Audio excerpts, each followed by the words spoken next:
Монгол Улсын ерөнхий сайд Гомбочийн Замдагчдын 8 сарын өнгөрсөн 2025 оны 8 дугаар сарын 21-ний өдрийн 72 дугаар тооц захирамжаар үндэсний баялагын сангийн тухай хуулийг хэрэгжүүлж ашигт малтмын тухай хуулийн 9.1.5 заасан стратеги ашигт малтмын ордын тусгай зөвшөөрөл эзэмших хуулийн этгээдийн төрийн эзэмшлийн хувь хэмжээг тогтоох, ашигт малтмын нөөц ашиглалтын төлбөр орлуулах хэсэг боловсруулах,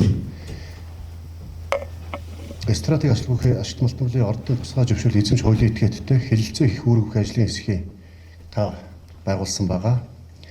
За энэ одоо таны захирамжаар байгуулсан ажлын хэсгийн захирамжийн хүрээнд ажлын хэсэг стратеги орд эзэмшиж байгаа 16 орд дээр одоо үндсэндээ 25 компани стратеги ордын лиценз эзэмшдэг. Үүнээс үйл ажиллагаа явуулж байгаа компаниудаас тодорхой хугацаанд өнгөрсөн 8 сараас хойш олон удаас уулзаж ярилцаж хэлэлцээр хийж одоо эхний 4 компанитай тодорхой тохиролцоо өнөөдөр ингээд бас санамжлах гаргасан бэлэн болоод байна. За бид ажлын хэсэг ажиллахдаа үндсэн хуулийн байгалийн баялагын өгөөжийн дийлэнх нь Монголын арданд ноогддог баг. Дийлэнх үе 50 дээр нэмэх 1% ноогддог баг. Энэ үндсэн хуулийн зааллыг амжилуулах. За Монгол Улсын ерөнхийлөгчийн баялагтай эзэн Монгол хөтөлбөрийн өсөх хэрэгжүүлэх 2007 онд батлагдсан ашигт малтмын тухай хуулийн 5.4, 5.5 дахь заалт стратеги ордуудын 34-өөс 50% одоос төр эзэмших гэсэн энэ заалтуудыг бас бодит ажил болгох ийм зорилгын хүрээнд хилцэл хийсэн. Ер нь сүүлийн 20 жилийн хилцэл бас хийгдэх энэ асуудал олон жил яригдсан. Харамсалтай тодорхой бас үр дүнд хүрч чадахгүй байсан бол өнөөдөр тодорхой ойлголцод хүрсэн.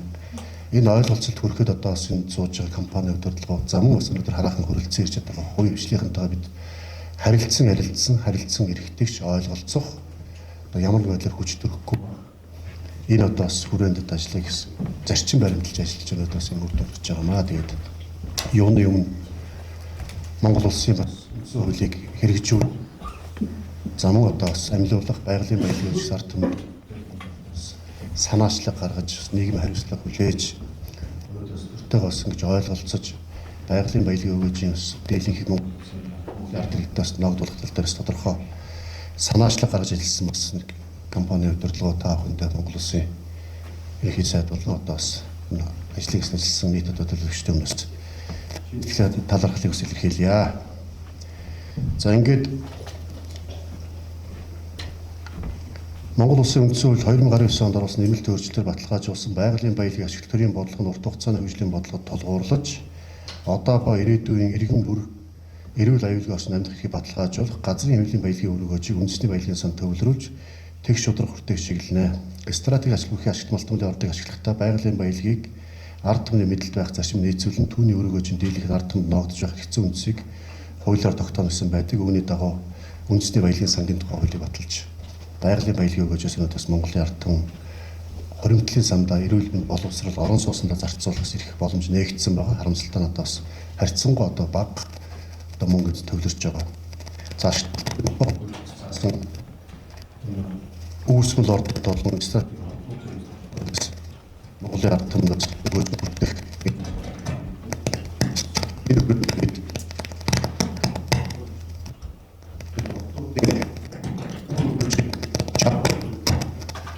Жаргал хувийн бас Монголын ард бас газар үндэсний баялагын сангаар дамжиж ногдох энэ ажил бас сурах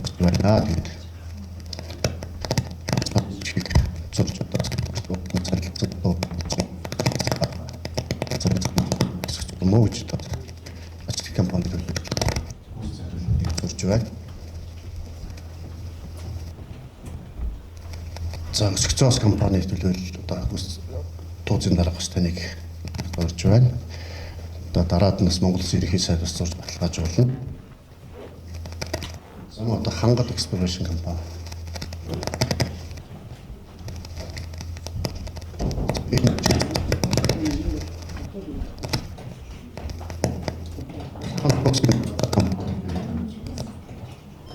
Хэлсэн байгаа гэдэг.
Ингээд байгалийн баялаг ард түмний бэлтгэл хөтөлбөрийн зарчимд нийцүүлж түүний өргөжиг хүртээмжтэй байх бодлогыг хэрэгжүүлэх чиглэсэн засгийн газрын бодлогыг хэрэгжүүлэхэд өнөр оруулж манлайлалууд байдлаараа хамтран ажилласан зөвлөж хангад эксплорашн нөхцөх цоос ажид ихт компаниудын удирдлага хамтран ус талхал илэрхийлээ. Монгол Улсын үндсэн хуулийн 6-гийн 2 стратеги ажил үйлдвэрлэлийн ачт малтмуулын явдлыг ашиглахдаа байгалийн баялагын өргөжийг байгалийн баялаг ард түмний мэдэлд байх. За түүний дийлэнх нь ард иргэдэд хүртээмжтэй байх гэсэн бодлого үндсийг хуулиар тогтооно гэж хуульчсан 12 цам цаг зүйлийг нэгдэх бодолчтой хуулийн зөрчин 2024 онд бүрдээд үсэг болоод за энэс хойш бол суулийн суур зарчмыг бодит ажил хэрэг болох эхлэлийг энэ хүчин чармаалт гаргасан ажил маань эхнийхээ үр дүн өгч байгаа.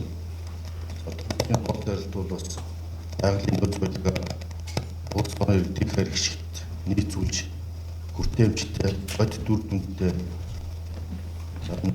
орон нутгад иргэдэж хүртээмжтэй хөлж байгаа.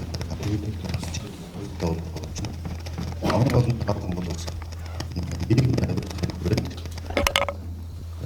хуулийн албагаар биш нийгмийн хариуцлагыг санаачлах гаргаж энэ хуулийн зарчим бодлогыг засгийн газрын бодлогыг хэрэгжүүлэх санаатай ажил онлайн төлөвлөсөн явалд талхаж байна.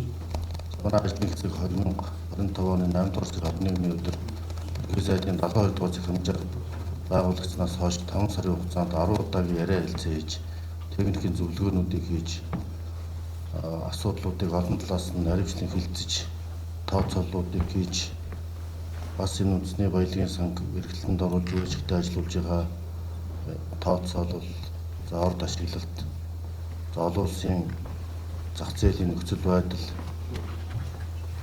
үнийн хэлбэлзэл бүгдийг тогтож одоо үндсэн суур зарчмаа бол өнөөдөр дахиж санамжиж байгуулж байна. Тийм учраас энэ 10 удаагийн хилцээ техникийн уулзалтуудыг үндэслээд манай Energy Resource хангад Exploration эсвцоос за ачдэгт компаниудад хилцээний хамгийн гол суур зарчмуудаа харилцан тохиролцож тодорхой үр дүнд хүрснээ харилцан ойлголцсноо илэрхийлж өнөөдрийн бичиг баримтыг байгуулж байна. За энэ бичиг баримтад дурдсан гол асуудал бол ашигт малтмуулын тухай хуулийн 5 дугаар зүйлийн 4 дэх хэсэгт заасан одоо хуулийн этгээдийн 34-өөс доош хувийг төр хүндлэлгүй эзэмшнэ.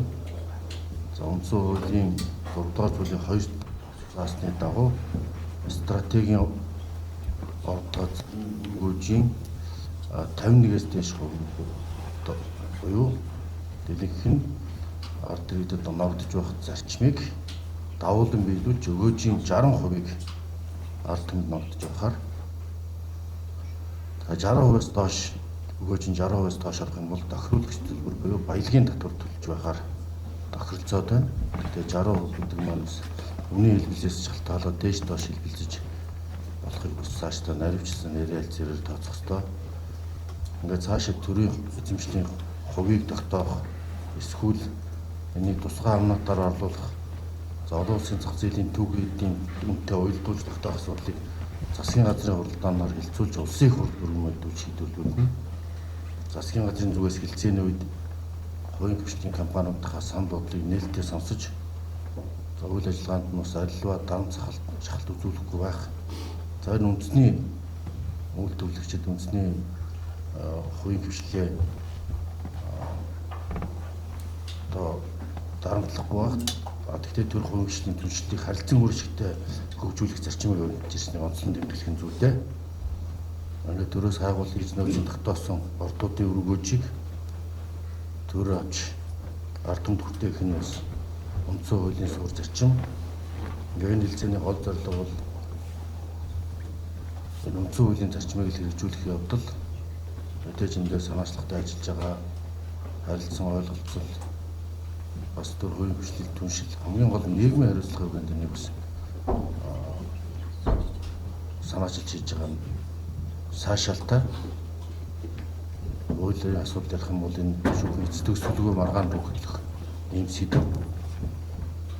Энэ бол гэхдээ энэ манай санаачлагаараа авч манлайл үзүүлж нийгмийн хариуцлагыг бас юм бодтой манлайл үзүүлж байгаа бас сайн жишг тогтоож ийн гэж үзэж байна. Ингээд энэний бодит үр дүнг бас мэдүүлэх чухал. Ийм учраас засгийн газраас үндэсний баялагын сангийн Монголиад бүртгэл тооцоог ил тод болгож стратегийн ор доцор ашигт малтмлын нөөц ашигласны төлбөр төлж байгаа. Тэрний хэдэн хувь нэрээдүйн санд, хэдэн хувь баялагын санд хэдэн төгрөг орж ийн. Энэ үндэсний компаниуд хэдийг төлж байгаа. Тэр нь юун зарцуулж байгаа гэдгийг ил тод болгосон Монголиагийн ил тод мэдээллийн дашборд систем хийхээр одоо програм хангамж бэлтгэл ажлыг хангаж ажиллаж байна. Манай инновацийн харилцаа албаны яамны чиглэлээр ажиллаж байгаа. Ингээ иргэд маань яг дансандаа хөндлөгдсөн мөнгөийг бодиттой мэдэрдэг болгоно. Одоо ирээдүйн сангийн тухай хууль, үндэсний баялагын сангийн тухай хуулиар 2030 оноос зарцуулж эхлэх ёстой гэсэн юм ерөнхий төсөөлөлтөй 2030 оноос эрүүл мэнд боловсрол орон сууцчлалд зарцуулж болохоор энэ зохицуулалтаа. Гэхдээ энэ мөнгө бол бодиттой хадгалагдаж хоригддог, баялаг болдог, нэргэлтэнд ордог ийм эдийн засгийн үндсийг бас бид бодлогоор журмуудаар хэрэгжүүлж эхэлж байна. Тэгээд цаашдаа бас бид үндэсний баялагын сангийн хувьд бас өөрчлөлт оруулах, дэлгүүр өгөөжтэй болох. За энэ хэмжээгээр бас хариуцлагатай болох байд хэмжиж орон нутагт яаж хөгжүүлэх вэ? Яаж энэ харилцан үр ашигтай гадаад дотоодын хөрөнгө оруулалтыг дэмжсэн бизнес идэвхжлийг бий болгосон юм харилцааг бий болгоход энэ хандлага маань зөв практик туршлага болно гэдэгт итгэж байна. Ингээд хамтран ажиллаж байгаа та бүхэнд Монгол Улсын засгийн газрын нэрийн өмнөөс талархал илэрхийлье.